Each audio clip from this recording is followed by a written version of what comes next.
देखिए आप लोगों के सामने एक क्वेश्चन दिख रहा होगा। क्वेश्चन में क्या बोला गया है कि यदि दो संख्याओं x और y का योग 12 है, यानी कि अगर दो संख्या एक संख्या x है और एक y है, ठीक है, दोनों का सम जो है यानी कि योग जो है वो 12 है, दोनों को जोड़ के 12 आ रहा है और उनका गुणनफल क्या है 27 है। क्या है?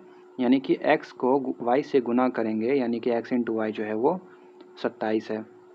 ठीक है, तो उनके घनों का योग ज्ञात कीजिए। ठीक है, उनके घनों का योग ज्ञात कीजिए। अब देखिए हम लोग क्या करेंगे, इसमें दो तरीके से हम लोग बना सकते हैं। पहला तरीका है जिसको कि हीट एंड ट्रायल मेथड बोलते हैं। इसका मतलब क्या होता है कि हम लोग ऐसा वैल्यू पुट करें दोनों इक्वेशन में, इसमें और इसमें भी, जो कि इस इक्वेशन को सेटिस्फाई करें। ठीक है, यानी कि देखिए हम लोग यहाँ पे 9 और 3 यानी कि x का वैल्यू 9 या फिर 3 दोनों में से कुछ भी पुट कर सकते हैं, कुछ भी रख सकते हैं। तो अगर हम x का वैल्यू 9 रखेंगे और y का वैल्यू 3 रखेंगे तो देखिए 9 और 3 कितना हो जाएगा, ये हो जाएगा 12, और अगर दोनों को मल्टीप्लाई करेंगे तो ये 27 हो जाएगा। ठीक है, तो इसका मतलब क्या है कि x इक्वल टू कितना है 9 है और y इक्वल टू कितना है वो 3 है। ठीक है, तो अब हम लोग क्या करेंगे, क्या पूछाएगा, दोनों के घनों का योग, यानी कि 9 का घन प्लस 3 का घन। इसका मतलब क्या हुआ, 9 नमा 81, 81 नमा 729।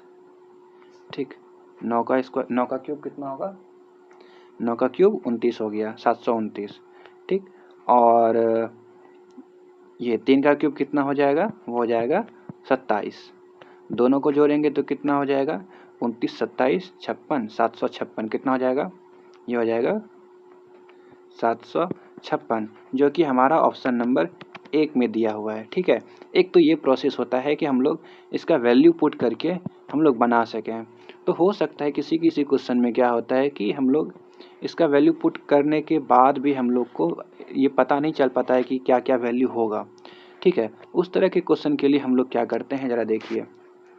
तो पहले लिख लेंगे क्या दिया हुआ है, x इन प्लस वाई इक्वल टू 12 दिया है और क्या दिया हुआ है, एक्स वाई इक्वल टू यानी कि x into y equal to 27 दिया हुआ है। ठीक है, तो देखिए उसके घनों का योग बोला गया ना, तो घनों का योग क्या होता है, x cube plus y cube. अब देखिए आप लोगों को इसका फॉर्मूला पता होना चाहिए ज़रा सा। तो यहाँ पे क्या हो जाएगा, इसका फॉर्मूला होता है एक्स प्लस वाई, एक मिनट रुकिए, x plus y into x square plus y square minus 2x y. ठीक है, अब देखिए x प्लस वाई का वैल्यू तो यहाँ पे 12 दिया हुआ है, यहाँ पे एक्स वाई का वैल्यू भी दिया हुआ है, तो उसको 2 से गुना कर देंगे तो 56 हो जाएगा। लेकिन अब देखिए एक्स स्क्वायर और प्लस वाई स्क्वायर का वैल्यू हम लोगों को निकालना है। ठीक है, तो इसके लिए थोड़ा सा हम रफ पेज का यूज़ करते हैं साइड में। देखिए यहाँ पे क्या है, एक मिनट रुकिएगा, यहाँ पे ठीक है, क्या निकालना था हम लोगों को, x square plus y square. ठीक है, ये जो होता है ज़रा देखिए ध्यान से, एक्स प्लस वाई का whole square minus 2x y होता है। ठीक है, आप लोग इसको सॉल्व कीजिएगा तो यही होता है, ये एक फॉर्मूला है।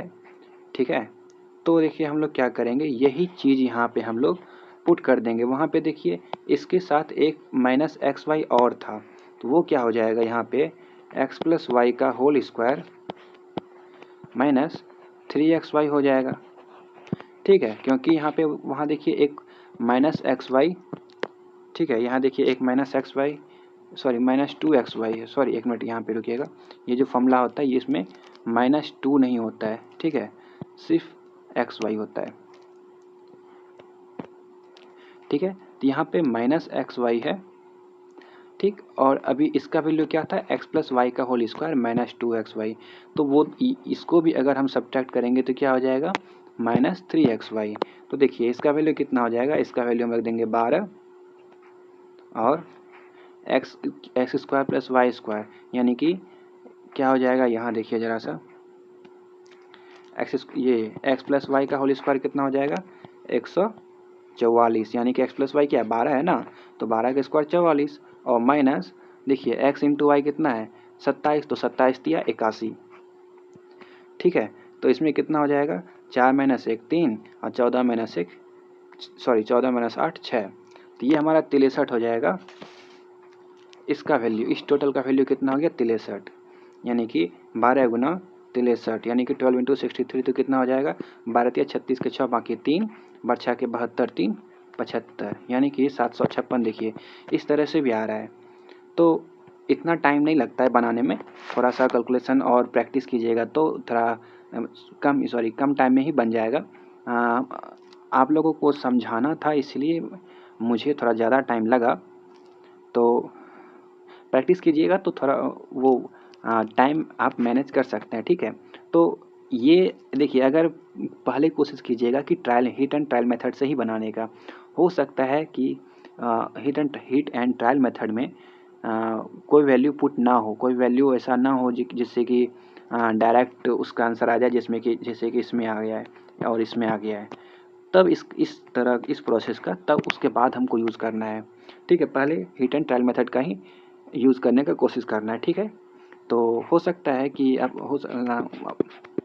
उम्मीद है आपको वीडियो अच्छा लगा हो, ठीक है। और अगर वीडियो अच्छा लगा है तो वीडियो को लाइक कीजिए और चैनल को सब्सक्राइब कीजिए। धन्यवाद।